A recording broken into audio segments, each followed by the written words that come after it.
श्रीराम समर्थ. जयाचा जनी जन्मनामार्थ झाला, जयाने सदा वासनामात केला. जयाच्या मुखी सर्वदा नाम कीर्ती, नमस्कार त्या ब्रह्मचैतन्य मूर्ती.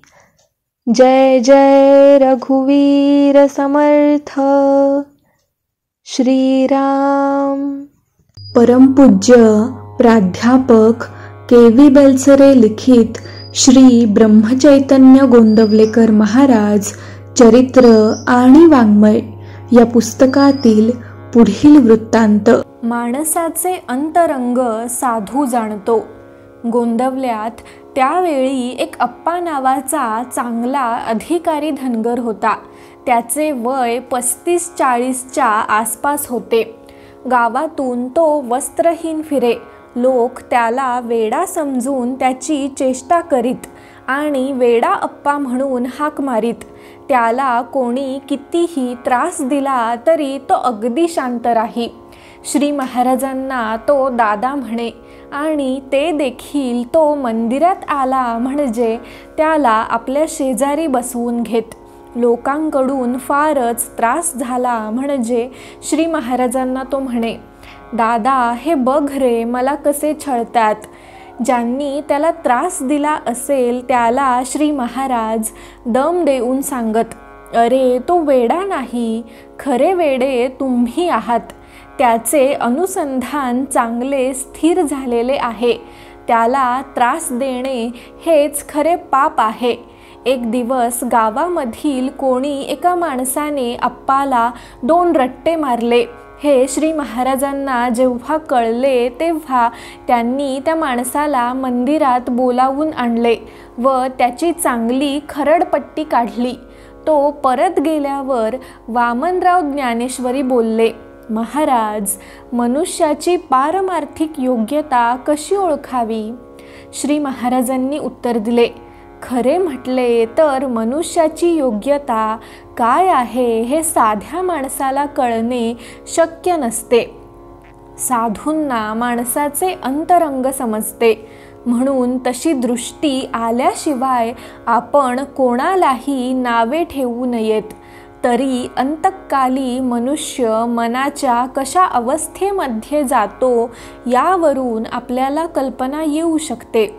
याची प्रचिती मी दाखवीन. 2 महिने होऊन गेल्यानंतर पुण्याचे पोतनीस गोंदवल्यास आले. त्यांना अर्धांगवायू झालेला होता. 8-10 दिवस झाल्यावर श्री महाराजांनी त्यांना रामासमोर निजविले आणि विचारले, बापूसाहेब समाधान आहे ना? बापूसाहेबांनी मानेनेच होय म्हणून सांगितले. श्री महाराज पुन्हा बोलले, रामरायाने तुमचे कल्याण केले आहे. यावेळी मागे कशाकडे पाहू नये, मनामध्ये राम राम म्हणावे. बापूसाहेबांनी त्यांच्या पायांना हात लावून नमस्कार केला. बाजूच्या मंडळींना श्री महाराज म्हणाले, दोघांनी येथे जागत बसावे. रात्री त्यांची टाळू फुगायला लागेल. त्यावेळी मला हाक मारावी. त्याप्रमाणे 4 माणसे त्यांच्या शेजारी नामस्मरण करीत जागत बसली. रात्री 12:30 वाजून गेल्यावर बापूसाहेबांची टाळू फुगू लागली. श्री दामले यांनी श्री महाराजांना बोलावून आणले. त्यांनी बापूसाहेबांचे डोके आपल्या मांडीवर घेऊन त्यांना रामाचे तीर्थ पाजले. वामनरावांना जवळ बोलावून ते म्हणाले, वामनराव काय योग्यतेचा हा जीव आहे ते बघा. टाळू बरीच फुगून वर आल्यावर बापूसाहेबांनी श्री महाराजांकडे डोळे उघडून एकदा पाहिले. नंतर टाळूला बारीकसे भोक पडले आणि त्यांचे प्राणोत्क्रमण झाले. त्यांचे डोके खाली ठेवून श्री महाराज म्हणाले, योगी लोक ज्याप्रमाणे देह ठेवतात त्याप्रमाणे आज ह्यांनी प्राण सोडला. त्यांना अर्धांगवायू झाल्याने योगाभ्यास करणे शक्यच नव्हते. परंतु मी खात्रीने सांगतो ते अखंड नामस्मरण करीत असत. योगाने जे साधते तेच अखंड नामस्मरणाने साधते, यात संशय नाही. हा साधा मनुष्य नामाच्या आधाराने मोठ्या योग्यतेला पोचला. अर्थात ते कळायला आपण स्वतः नामामध्ये मुरले पाहिजे. नामामध्ये फार सामर्थ्य आहे. कोणी त्याचा अनुभव घेऊन पाहत नाही. याला काय करावे?